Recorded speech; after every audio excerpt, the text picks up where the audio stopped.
എല്ലാവർക്കും വീണ്ടും ഒരു പുതിയ വീഡിയോയിലേക്ക് സ്വാഗതം. ഇന്ന് നമുക്കൊരു വെറൈറ്റി ബ്രേക്ക്ഫാസ്റ്റിൻ്റെ റെസിപ്പി പരിചയപ്പെടാം. ഇത് ഉണ്ടാക്കാൻ വളരെ ഈസിയാണ്. അതുപോലെ ഇത് കഴിക്കാൻ പ്രത്യേകിച്ച് കറികളുടെ ആവശ്യമൊന്നും തന്നെ ഇല്ല. ഈ വീഡിയോ ഇഷ്ടമാവുകയാണെങ്കിൽ ഒന്ന് ലൈക്ക് ചെയ്യണം. അതുപോലെ നിങ്ങളുടെ ഫ്രണ്ട്സിനും റിലേറ്റീവ്സിനും ഒക്കെ ഒന്ന് ഷെയർ ചെയ്ത് കൊടുക്കുകയും ചെയ്യണം.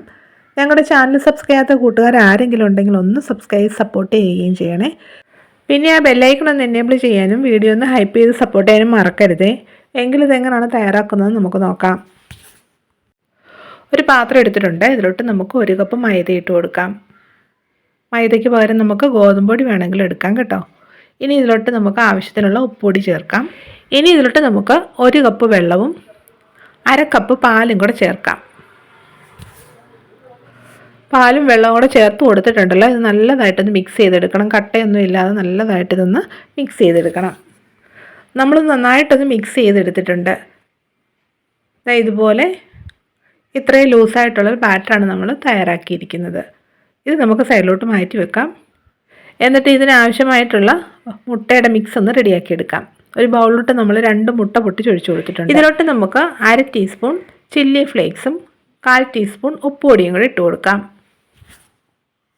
ഇനി ഇതിലോട്ട് നമുക്ക് കുറച്ച് ഇൻഗ്രീഡിയൻസും കൂടെ ചേർത്ത് കൊടുക്കാം. ഞാനിപ്പോൾ ഇവിടെ എടുത്തിരിക്കുന്നത് 2 സ്പൂൺ ക്യാരറ്റ് പൊടിയായിട്ട് അരിഞ്ഞതും 2 സ്പൂൺ സവാള അതും പൊടിയായിട്ട് അരിഞ്ഞെടുത്തിട്ടുണ്ട്. പിന്നെ 2 പച്ചമുളക് ചെറുതായിട്ട് അരിഞ്ഞതും 1 തണ്ട് കറിവേപ്പില ചെറുതായിട്ട് മുറിച്ചെടുത്തതുമാണ്. ഇനി ഇത് നന്നായിട്ടൊന്ന് മിക്സ് ചെയ്തെടുക്കണം.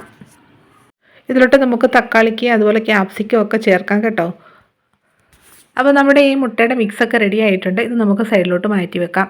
എന്നിട്ട് സ്റ്റവ് കത്തിച്ചൊരു പാൻ സ്റ്റവിലോട്ട് വെച്ച് കൊടുക്കണം. അത് ചൂടായി വരുമ്പോൾ സ്വല്പം എണ്ണ ഒഴിച്ച് കൊടുത്തിട്ട് നല്ലതായിട്ടൊന്ന് ബ്രഷ് ചെയ്ത് കൊടുക്കണം. ഇനി ഇതിലോട്ട് നമുക്ക് 1 തവി മാവ് ഒഴിച്ച് കൊടുക്കാം.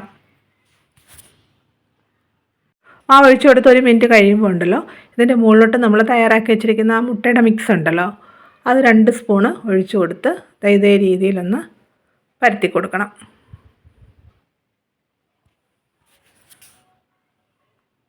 ഇനി ഇതൊന്ന് അടച്ച് വെച്ച് ഒരു മീഡിയം ഫ്ലെയിമിലിട്ട് നമുക്ക് 2 മിനിറ്റ് ഒന്ന് കുക്ക് ചെയ്യാം.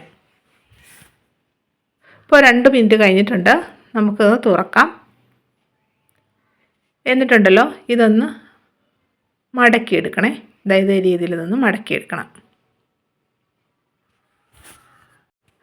നല്ലതായിട്ടൊന്ന് പ്രസ് ചെയ്തതിന് ശേഷം ഉണ്ടല്ലോ ഇത് ഒന്ന് തിരിച്ച് മറിച്ചിട്ട് 1 മിനിറ്റ് നേരം കൂടെ ഒന്ന് കുക്ക് ചെയ്യണം.